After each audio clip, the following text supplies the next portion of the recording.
All right. Awesome. Welcome to day 2 of the 30-day business, how to create a profitable business in 30 days. This is exciting. Today is a really fun day. We're splitting the work up between days 2 and 3 to fill out something called the business canvas. We're going to answer some questions about the 5 ideas that you left yesterday with, and to do that, we're going to be filling out a sheet. Some of the topics that we'll be covering today include, but are not limited to, of course, right here. We're going to answer the questions about customer segmentation and your value proposition for each of the 5 ideas, the customer relationship and the sales channels that we are going to sell our products through, and the relationships that we need to have as we're selling them. And revenue streams. We'll touch a little bit about the different revenue streams or the types of revenue activities that we can participate in. And we'll think about which one's appropriate for the businesses that we end up with. So without further ado, let's jump right in. There's a lot to talk about today. So on the site here, you'll see Business Canvas. Go ahead and download that file and open it up. It's going to look like this. You'll want to rotate it. And you rotate it, it'll look something like this, right? Very cool. All right, so now I have mine up. And let's start answering these questions.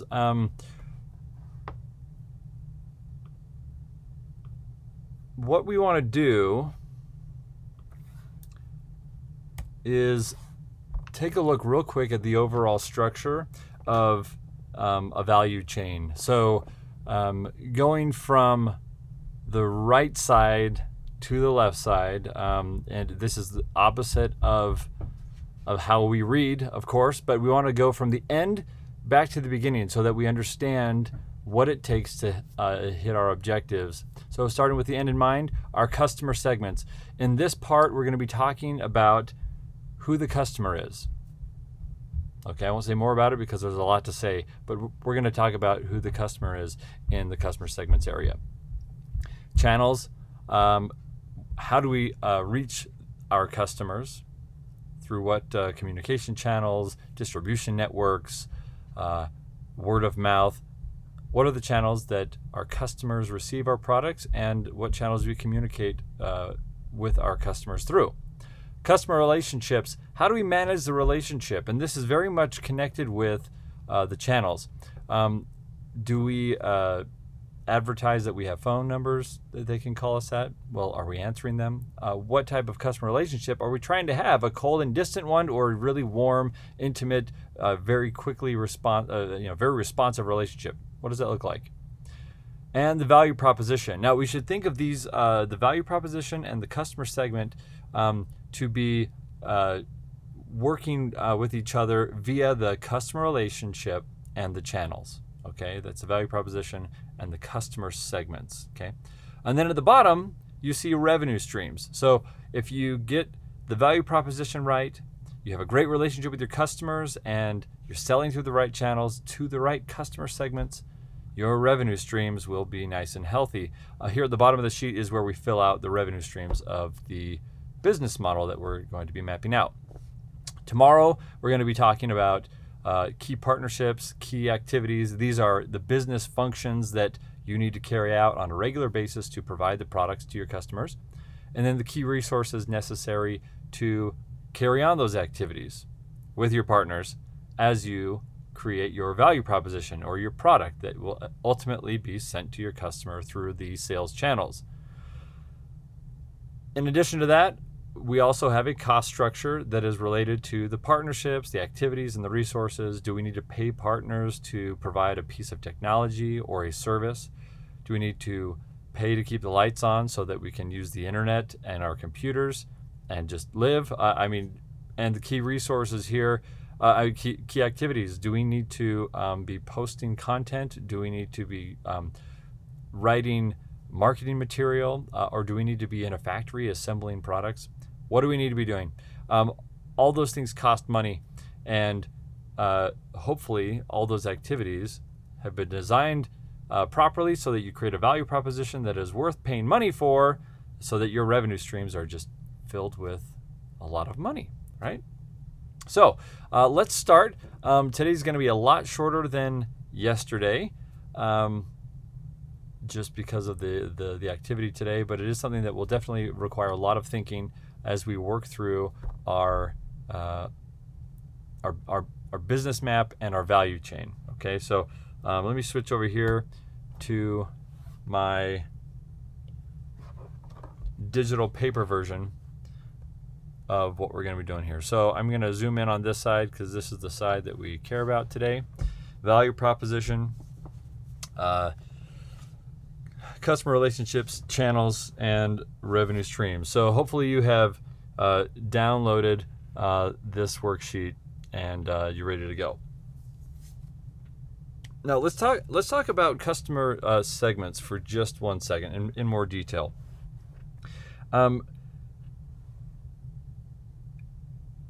There's a book that I quoted. I quoted it yesterday. I gave the title wrong. I said the book of the name of the book was Jobs to Be Done. It's actually not called that. It's called Competing Against Luck, and it's written by Clayton Christensen. I think I call him Christiansen, but Clayton Christensen. And the book contains something called the theory of jobs, or the jobs to be done theory. And this is something that really clarifies how we should be looking at our customer segments. Because what we could do, and this is what marketers have been doing forever, is when they do customer segments, what they do is they do something like this. Okay, there's a male segment and a female segment. Okay, then we have an age range. We have old, middle age, and young for both, right? And then we have certain tendencies, let's say that, or certain relationship statuses, right? They're married or they're single, right? Married or single. Or now we can start narrowing down even further, like do they play sports? And these are kind of the same here. So what we could, I guess in theory, do is change it to be more like this, because you have males and females, which are different, but then you have, old, middle age, and you have young. Okay, so I'm starting to create segments here. And then we have, married, single, we have divorced, we have widowed, right? We start to create these demographics, and then we call them a segmentation, a customer segment, right? Maybe, the person owns a minivan, and maybe they have like an iPhone, and maybe they wear Nike shoes. Okay, now we know even more. And so let's say we want to go and market to a customer segment, and we tell something like Facebook, say, give me all the people that have the following attributes. I want a middle-aged,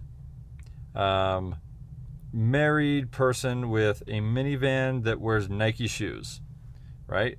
And then ignore that for a second, spit out a customer and tell me how many there are in this category. And in Facebook, we'll tell you like, hey, based on my data on the people that use Facebook, I know that there are 30 million people in the world that fit that description. And then what you'll say is, okay, that's too big of a customer segment. And Facebook will tell you to do this. It'll say, that's a big segment. You don't want to advertise to that many people. You should narrow it down. And so it'll say, hey, there's a smaller segment that has 15 million people if you limit it to just the United States.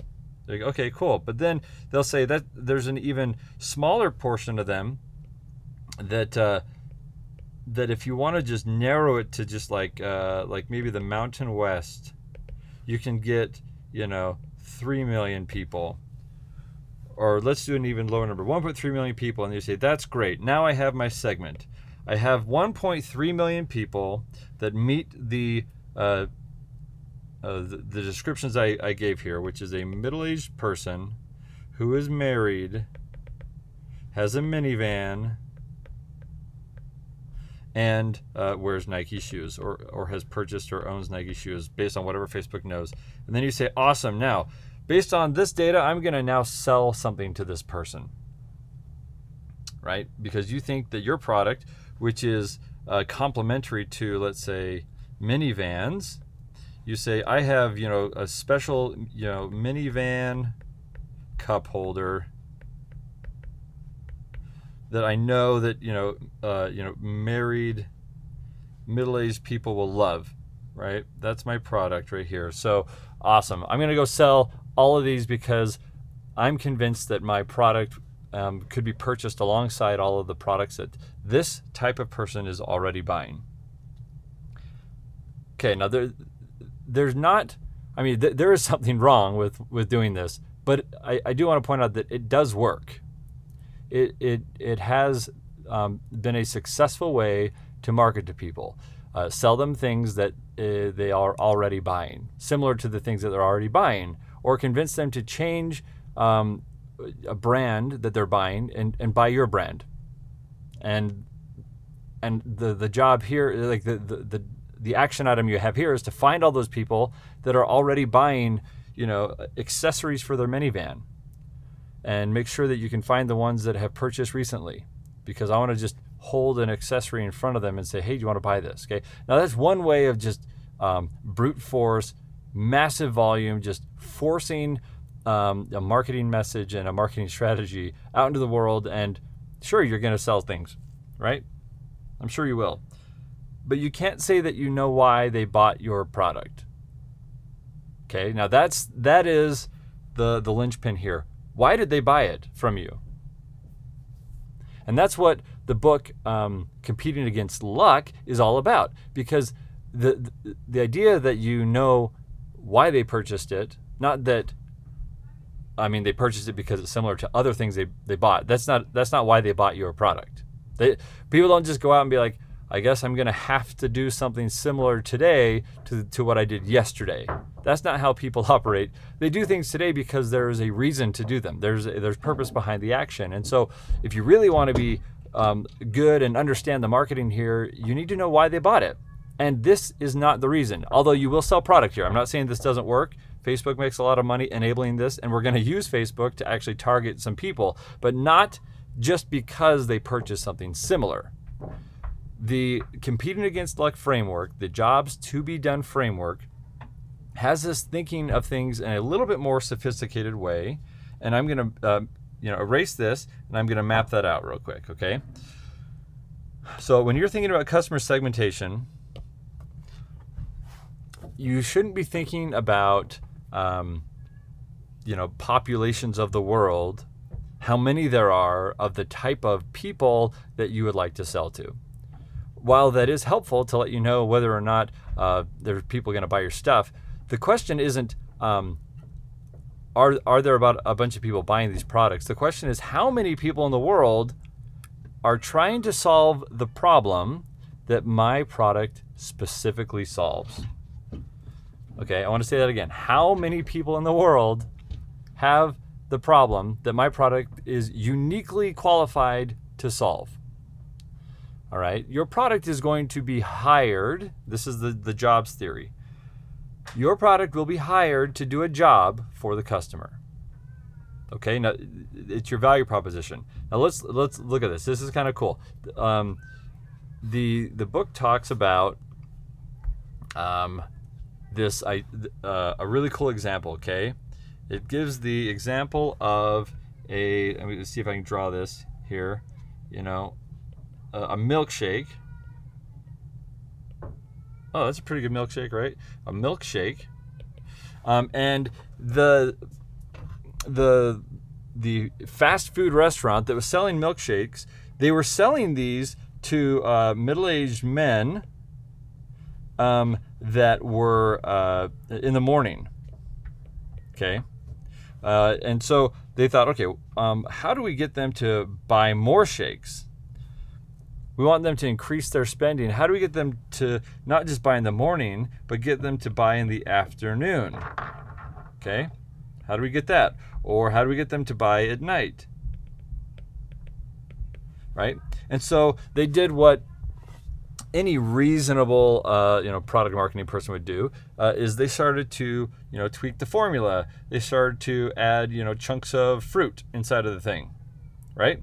And they started to change the shape of the straw to make it bigger, or they changed the size of the cup and they made the cup bigger so that there was more inside. They were trying to increase the frequency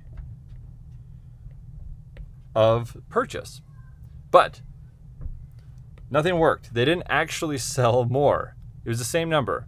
And they were still buying only in the morning. Okay? So why was that happening? Well, they were asking the wrong question, actually. I don't know why it was happening. All I know is that wasn't going to get them the answer. So what they ended up doing was they asked a different question. They didn't ask what were the features of the product that was convincing the person to buy it. Okay, that's not it. It wasn't about the feature. It is, what job did these customers hire the milkshake to do for them? Okay, what was the job? And so they came up with some theories. Maybe it was nutrition, right? Probably not. It was a milkshake, right? Maybe it was a meal replacement, right?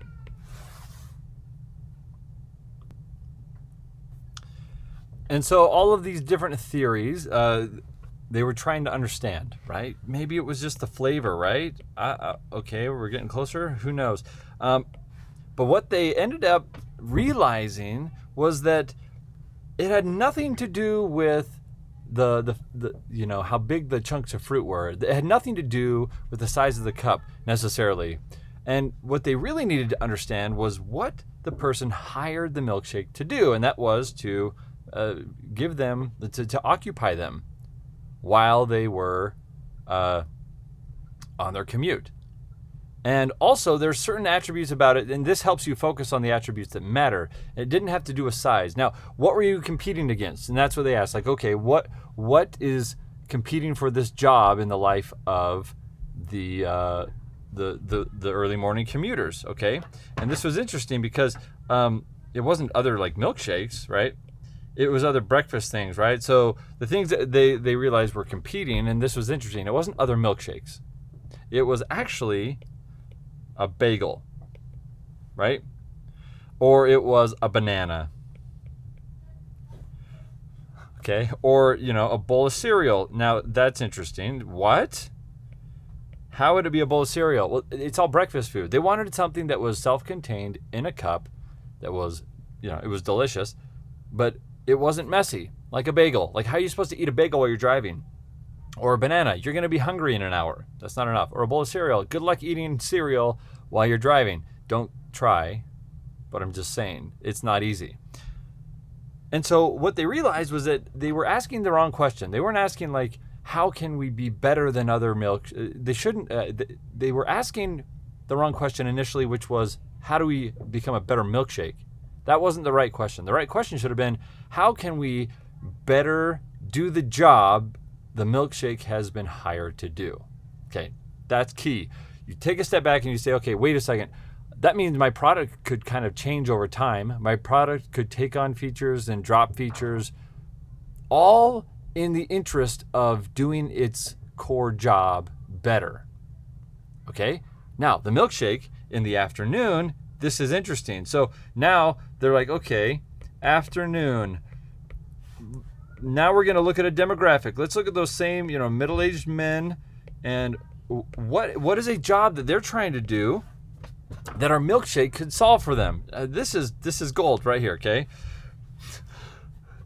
These middle-aged men would they'd come. They would get with their children, right? And let's say you have a father, and the book talks about this, and his son, and the son's always saying, like, I want to go to the toy store, right? And the dad's, he's thinking, only one destination, please, right? I don't want to go to, I don't want to go to a bunch of different places. I took you out to dinner. or I went and grabbed a meal with you. Let's just go home after this. So there's these competing interests. So what is the job to be done for the man in this situation? Well, he wants to only have one destination, and the kid wants a toy store. But the dad doesn't only want to avoid something. He actually wants to be, he wants to show his child that he loves him. He wants, to show that he cares. But he also doesn't want to go to multiple destinations. And so what did they do? The dad buys a milkshake for the kid, but it wasn't a normal milkshake, right? It was actually a milkshake that would cater to other things that the dad cares about, some of the other jobs that he cares about. For example, he cares about, the health of his children, right? And he also wants them to go to sleep at night. What would be a good picture for that? Was this like a bed maybe? And then you have like a kid, boop, boop, and some Z's, good, right? You want to be able to sleep, not to have like a sugar rush. But he wants him to be healthy, but he wants him to feel loved and cared, while at the same time not having to go to more than one place on his outing with his child. So they realized that now they could get the man to buy twice in one day, and on his second visit, he's buying 2 of them. So you buy 1 in the morning, awesome, sale, check. And then he buys 2 in the afternoon. That's like 3. This is awesome because it's recurring customers, 3 per day. Wow. You got your customers buying from you 3 times in a day. Good for you. That's amazing, right? But they were able to make this change once they realized that it wasn't about the milkshake. It's never about your product. It's always about your customer.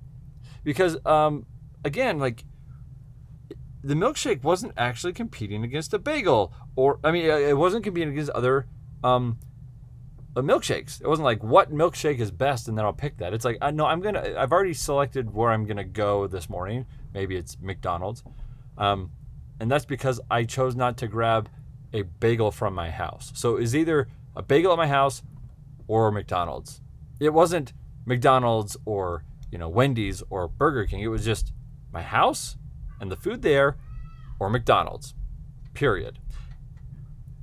And the competing elements were things that were seemingly unrelated. The afternoon, competing considerations, completely unrelated. They didn't have anything to do with a milkshake. It had everything to do with caring, showing that he cared, not going to the toy store, and preserving the health of the child and making sure they slept at night. That is not another milkshake. He was not competing against another milkshake. So once they understood this, and once the customer is in this flow and getting this experience on a regular basis, they're locked in, because you've solved more than just the product question. You've solved the experience question, and it is very difficult for people to replicate your experience. No one's going to rip off your experience. They might copy your product, but they cannot copy your experience. All right, so let's erase this real quick. All right. So when we talk about customer segments, we should look at it in that way. Segments of people that have similar jobs that we need to be solving. Okay? Good. It's exciting. Okay, so our customer segments. Let's go. Let's really quick look at see what that would look like. We have going back to my product list. Okay, where did I put that? Let's see. I have it right. Where did I put it? Oh no, it's here. Here we go. These are from yesterday. So if I'm going to look at, okay, I know which ones I'm going to take. Okay. We're going to look at, for purposes of our conversation today, we're going to look at a subscription website and bread delivery. Okay. So let's go back to this other place and what problems. So if my value proposition is, a subscription service. To be specific on what I mean by this one, this idea that I was having, this one has everything to do with like, staples, right? Like paper towels or like soap, or like I don't know, like paper plates. Stuff that is consumable that you got to buy on a regular basis, and it just my idea here is it'd just be nice for that problem to be solved. Okay, a subscription service. Okay, the other idea that we'll test here is it's similar. Actually, let's not do a similar one. Let's do one that is. Oh yes, this is very good. We're gonna do this one. Mobile Fortnite. Okay, here we go. Mobile app.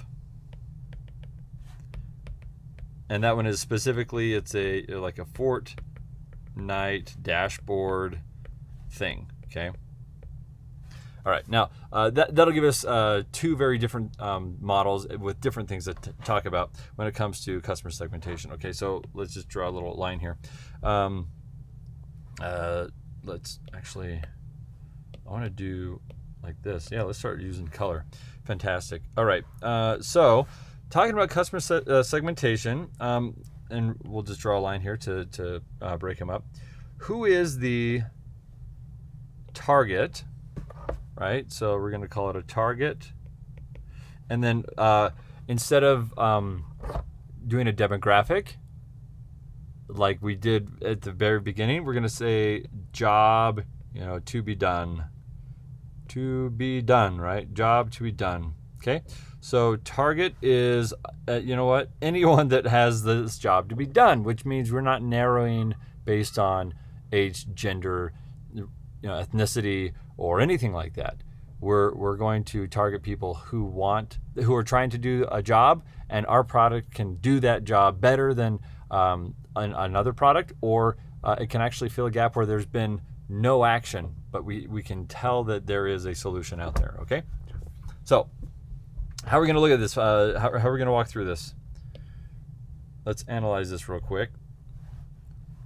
So what is a subscription service doing? Well, it's providing some physical goods delivered. Okay, so it is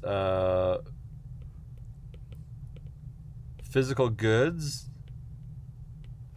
Okay. Apologize for the handwriting, right? There is like a delivery element, delivery service, and it is like we're going to say it's recurring. So it's like automatic.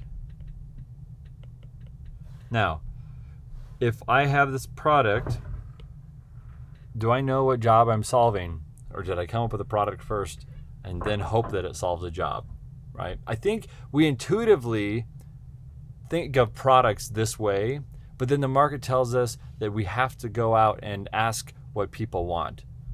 And then we have to either make some forced connection that what we built is what they want, and then we have these like paradigms like, oh, jobs to be done, and then we're like, yeah, I think it does a job. Let me make up a job. Well, here's what I know, and I do one quote in the post today, and that was a quote by Henry Ford, and just ignore that for a second. So Henry Ford is a famous quote. He said, if I asked people what they wanted, they would have told me faster horses. Okay, Henry Ford, he said the people wanted, this is a horse, faster horses. That's a horse. It's not gas. It's like smoke from being so fast, right? But instead, what did Henry Ford make? He made, an automobile. Cool, right? That's like a school bus, whatever that is, right? He made a car. Now, people look at this and they say, Henry Ford didn't care what people thought. He just made whatever he wanted. Okay, let's come back to that. Then there was this guy named Steve Jobs, right? Who always would quote this scenario where he'd be like, if I asked people what they wanted, they said they would have said they wanted, I don't know, a bigger flip phone or a bigger iPod, or I don't know what they would have said. But Steve Jobs did not build things that people had explicitly asked for. And Henry Ford didn't either. But they both had incredible market success. How did they do that? Okay? They didn't go out and see how many different people of the target demographics there were, and then see what their buying behaviors were, and then figure out what they could sell that was, somewhat like the existing products. That's not what they did. The car is nothing like a horse. Zero similarities, right? They don't even use the same fuel. Okay, totally different exhausts. But what they did, so don't mistake their disinterest in asking customers what they want.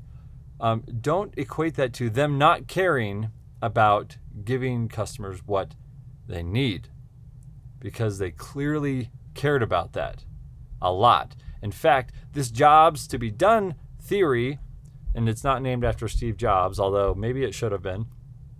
This jobs to be done theory is exactly what they were doing, right? Steve Jobs came up with this iPod, right? He was up on stage. iPod is overused in a lot of these books. The iPod story, where he's like, 1,000 songs in your pocket. He's up on stage. He's like, hey, everybody, I have this cool iPod. And he's like going in his ears. Awesome. And he's going to dance. This is the original iPod. Boom. 1,000, songs in your pocket. That's amazing. Or the iPhone, where he said, it's a music player, it's a an internet device, and it's a phone. All in one. That was a terrible phone. Here we go. Let's do this. I can do this. It's like a noodle. A phone, all in a single device. Okay, those things all existed, but he wasn't just guessing, and it wasn't just magical marketing, and it wasn't this reality distortion field. What did he actually do?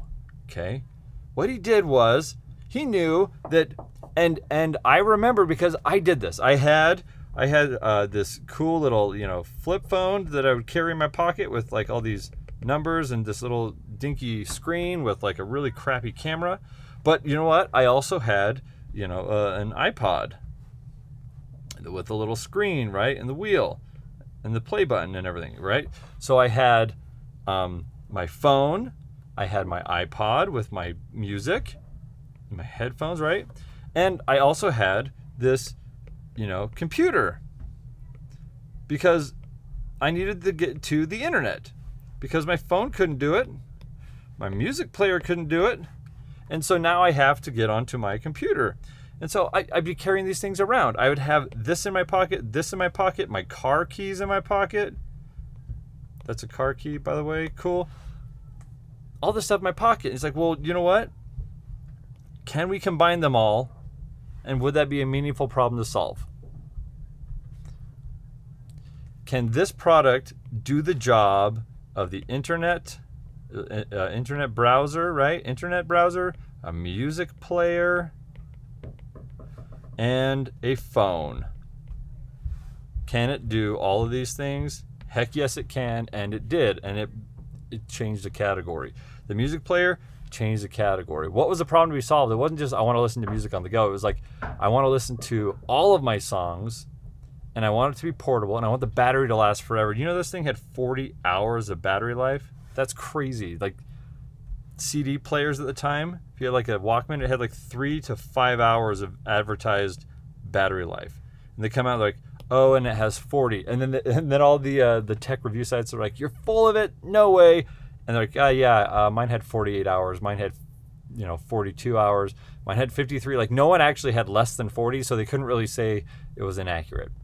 40 was like, I guess, internal testing, worst case scenario. It actually did. But it wasn't about the battery life, and it wasn't about the 1,000 songs. It was about an experience that people wanted to have, and a job that they wanted to hire a device to perform that no device had performed before, at least not that well. Same with the phone. Same with the car. No horse had done what the cars could do. So, bringing this back to what we're trying to do here. So, thank you, Steve Jobs and Henry Ford, for being marketers who didn't listen to the market. They just observed it. They observed people. And the interesting thing is, it's like the more you pay attention to the pain points in your own life, the better you are at observing the pain points in other people's lives, and the more you start to connect with opportunities to solve problems. And that could be in the form of a product or service. Okay? Our subscription service is not there. All right, so let's round this out. So what is the job to be done here? I think that they would hire a subscription service. Like, why would they hire it? I'm going to write this word hire. Hire? Whoop. Are we going to hire? Yes or no? And what is the job? And I think that is people will hire things to improve a process or replace a pain point or make some pain go away.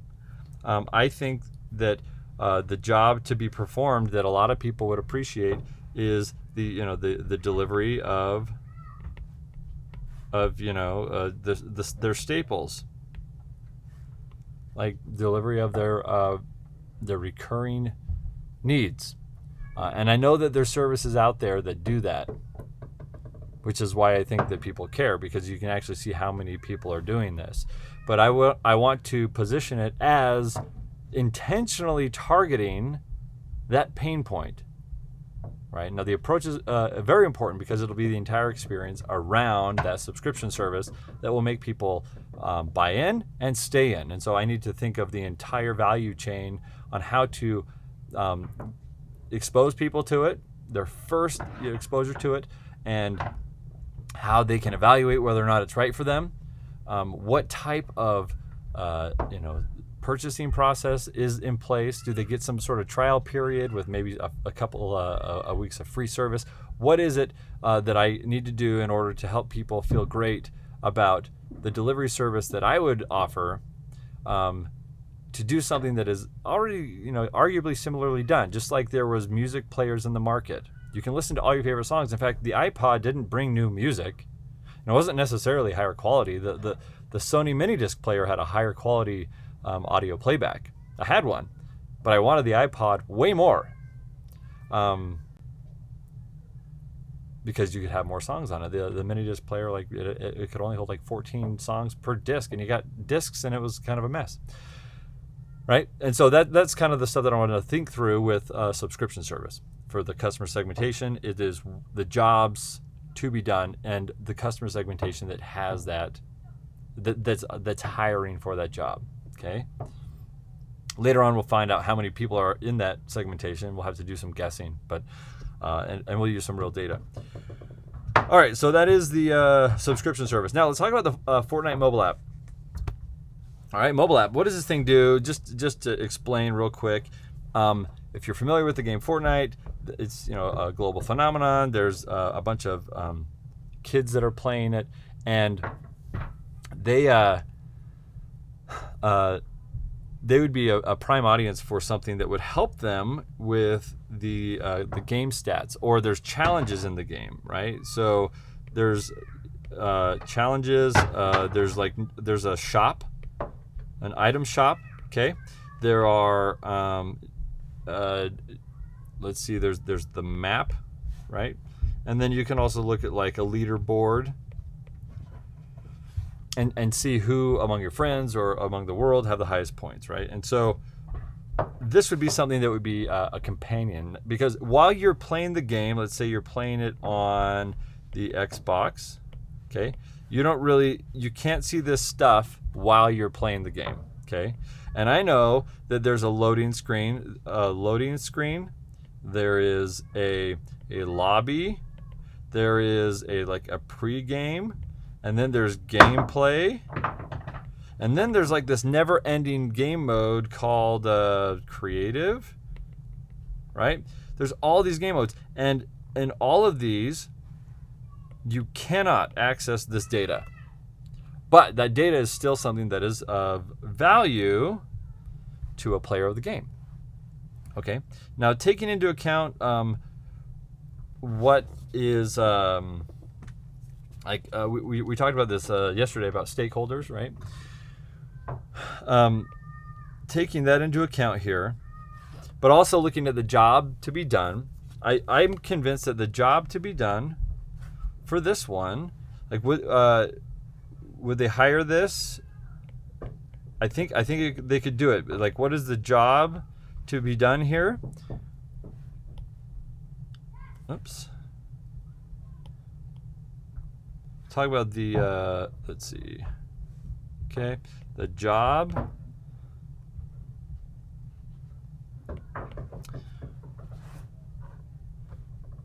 And that is the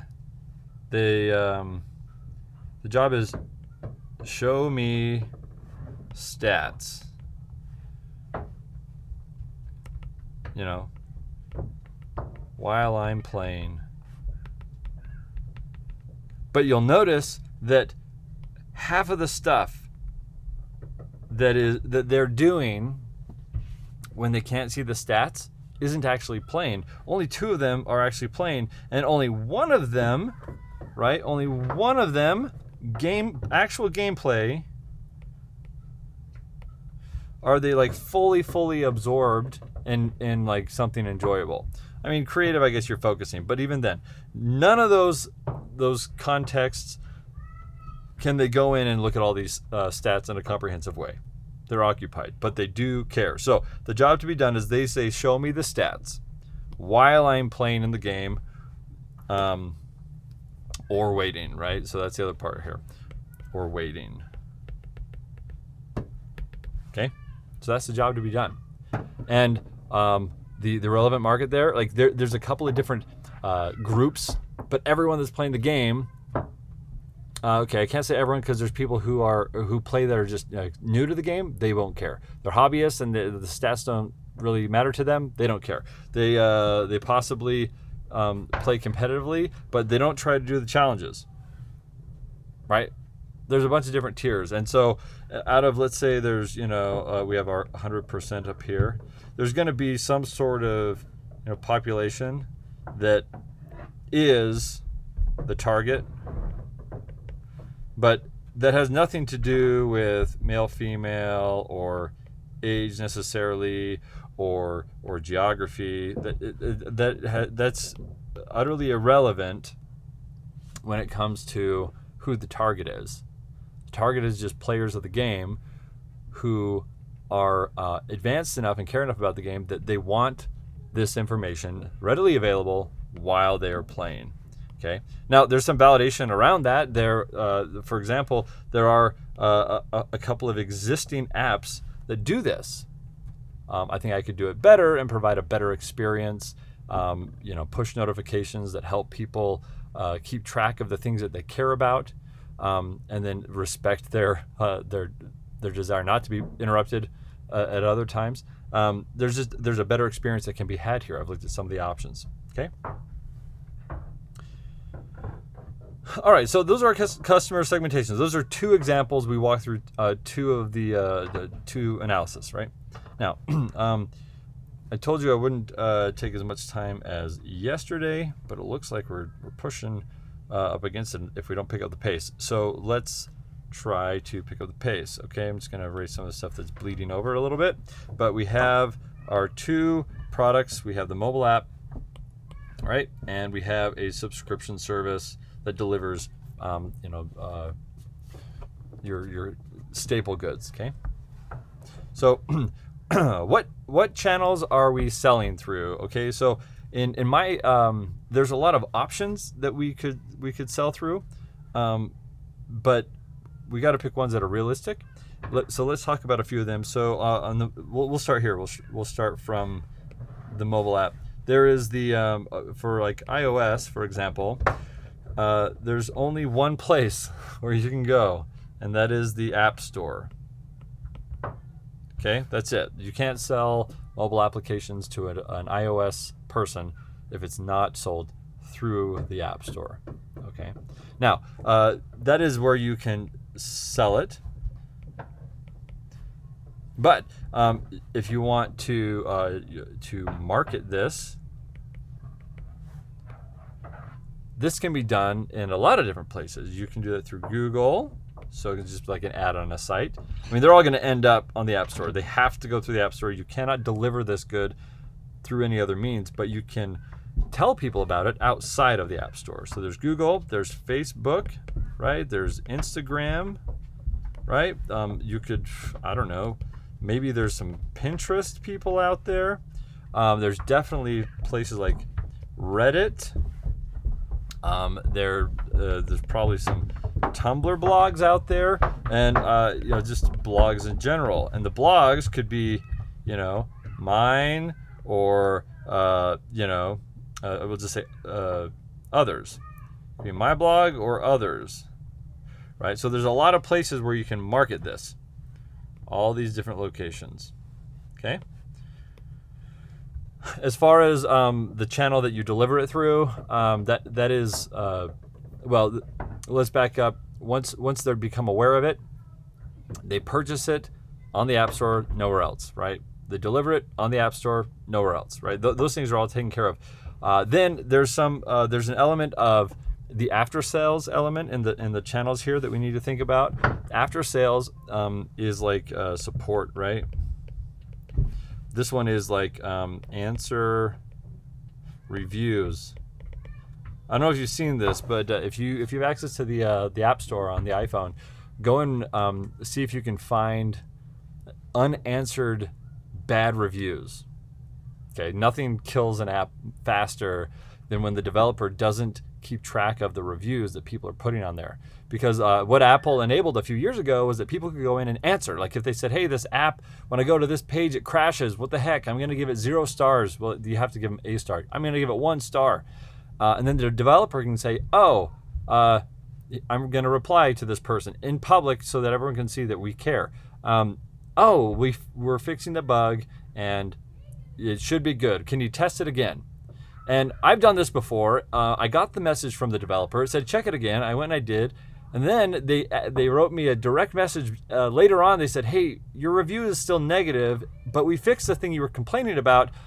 Could you go change your review? And I said, oh yeah, I'm happy to. And I went and I changed my review. I increased the stars. And I said, I'm preserving the previous text because I wanted everyone to know that they did answer my complaint, which is great. Like that was awesome of them to do that. Well, you need to answer reviews as part of maintaining the health of your channels, right? So that's part of it, right? But all those things happen all on the App Store. That channel is big time.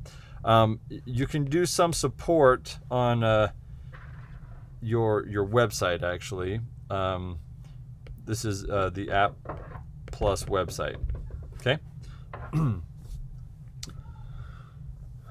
So for the mobile app, the customer relationships, for this, you're not actually going to get like phone calls when someone has a question or needs help with a mobile app. They just won't call you like, hey.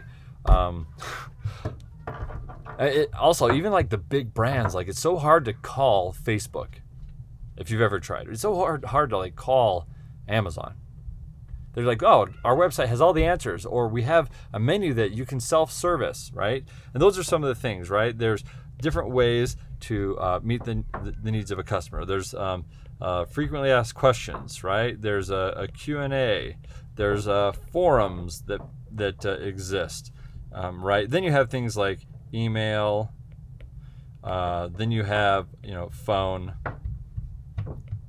like phone support, and on and on and on, right? So for the Fortnite mobile app, it really is going to be hosted with an FAQ, frequently asked questions.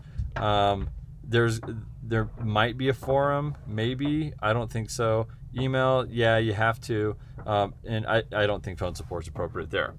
So that gives you an idea for customer relationship.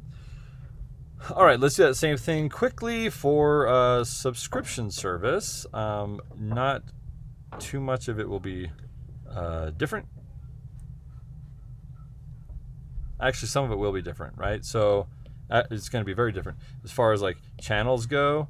For the subscription service, channels here. For the awareness piece, this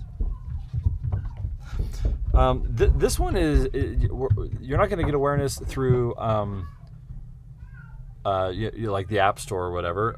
This is very much going to be in other places that are organic. So the blog, but we're gonna for this one we want to buy ads. Because I don't think that the blog is going to be capable of generating enough traffic. It might be, but I don't think it will be. So this one is where you need to buy ads, right? And then part of it would be creating this like a hyper buzz around it, and that all has to do with like the business model. And I have some fun ideas that I'll share with you in a few days about a good business model. But driving awareness is going to be interesting. Once you have the awareness, having them evaluate it, I think this is going to be done graphically, like on the website, where you have steps 1, 2, 3, 4, and then like happy customer. That's supposed to be a happy customer. That does not look happy. Step 4, and they're super happy. But that's going to have to be done with like a really careful, specific walkthrough of what the service is, what it does, and how they can evaluate whether or not it's going to solve a problem that they have. Okay.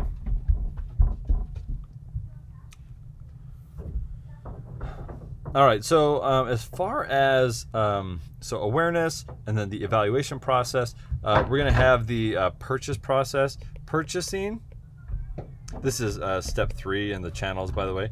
The purchasing is going to be it's all going to be online, right? And it's going to use digital wallets. So like Apple Pay and Google Pays, whatever else they have, PayPal, probably not Venmo, definitely like credit cards, right?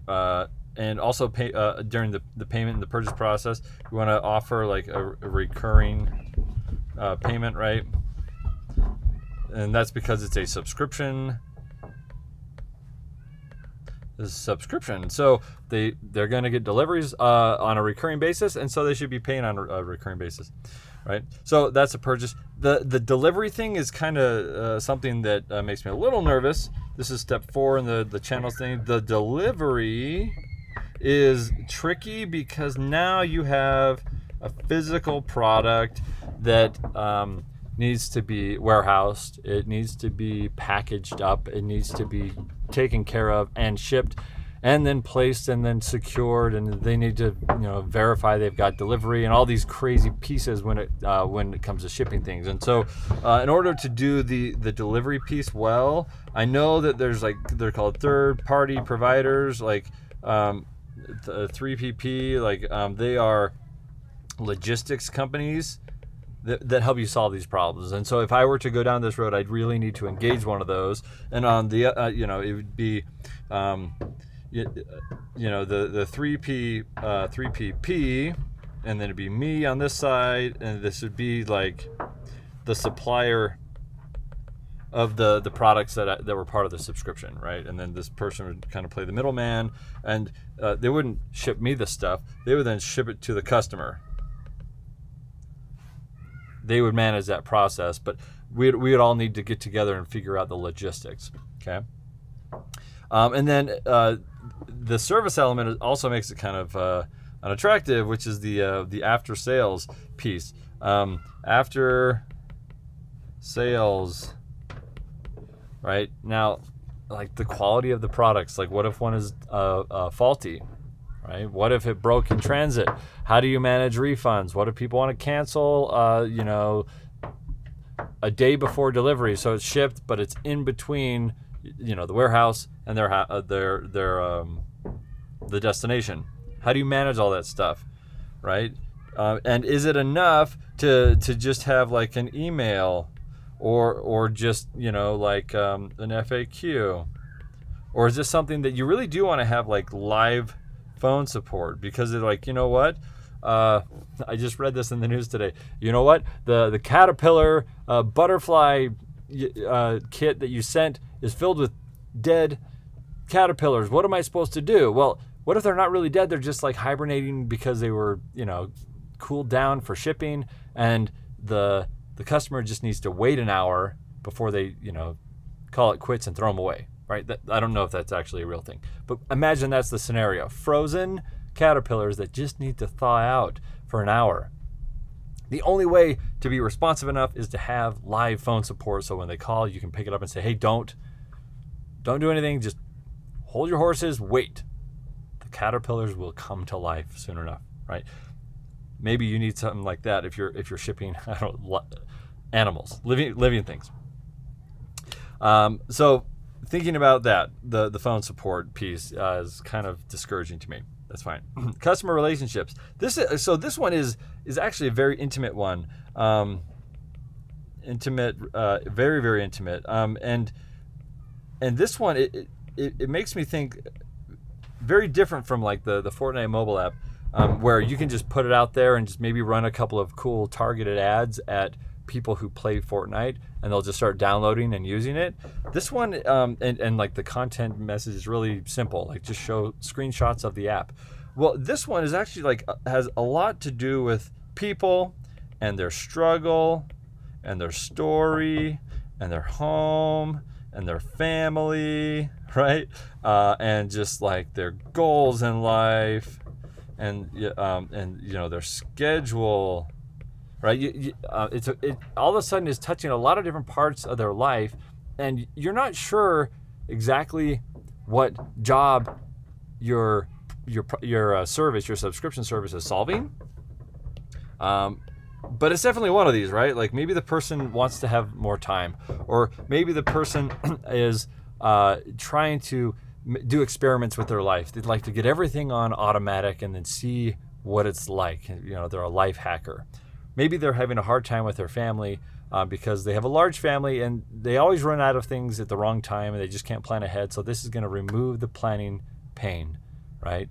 Or maybe they have some financial goals where they always overspend when they go and buy these items, and this is going to help them get their spending in order. Or maybe they're not sure what a home needs. And so the service can actually suggest a series of things that the average home has, and they can just sign up for that. It's like, okay, I don't know. I'm new to having my own home. Maybe I've just moved out. I'm going to college. I don't know what type of things I need based on the type of house I'm living in. The subscription service can do that job for them and provide the appropriate products.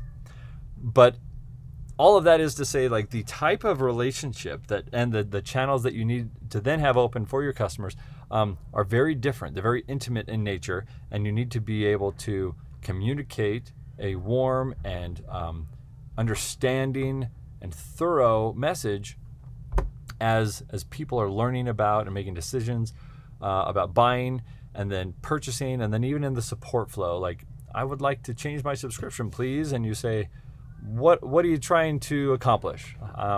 I can suggest some products or a different subscription model or a different subscription timing or a different product configuration, or maybe you don't want them all at the same time. Like, tell me about your scenario.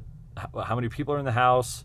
How often do you shower? Like, all these kind of things. Like, help me understand the problem that you're facing and the job that you're hiring for, and let's find a product that can do the job. That's the customer relationship piece. All right, let's round things out now, talking a little bit about the revenue streams. This shouldn't take too much time. Let's clear up the space here, and we're going to start real quick. We're going to do the app first. Okay, so this is interesting, but there's actually, you're limited by the type of revenue that you can generate, the way that you can sell things on the App Store. And for my project specifically, it would only be for the iOS App Store. So you can do a one-time purchase, right? So they buy it and they own it forever, including any updates. That's one. You can do a subscription. that has two different ways, like it's automatic or not automatic. You can do in-app purchases, which have a couple of different offerings. In-app purchase, and one of them I hate these, but they're called consumables, and that is like in a game you're going to buy coins to buy capabilities, or you're going to buy coins to unlock a level, or whatever the case may be, right? But the coins go away. Okay, they're consumables. There are in-app purchases for just like to own things, which is like forever. So imagine an app that has like recipes in it, and you want to buy 10 recipes, and then you own those recipes forever. And taking that same model of recipes, the other way to make money is it's like an access subscription. And then when you stop paying, your access turns off. So a good example of that would be like Netflix, right? You pay, and as you pay, you get access. When you turn it off, your access is shut off. Okay? Those are the different revenue streams, and those can kind of help dictate how you sell. But it also needs to be sensitive to, the type of product that you're selling. Does it lend itself for like consumables? Like there's a lot of different things that people could pay to unlock here, right? So like there's things that are locked up behind like this paywall, and they they either do a one-time purchase or they own it forever, or I was thinking perhaps we do some sort of subscription thing, and that is because there's new content. New content on a recurring basis, and that's one of the values that you should be looking at. One of the variables, like if you have a digital good and you want to do a subscription, well, it can't be a static digital good. There's got to be new content on a regular basis, or else there's no reason for them to continue to pay you on a regular basis. If you have something that's like a catalog of recipes, but you don't plan on adding to it, then maybe that should be an in-app purchase. In my example for the mobile app, they own it forever, right? Or if you have coins, if coins do the, if you have coins, you can just sell coins, I guess, forever, because they're gonna spend them.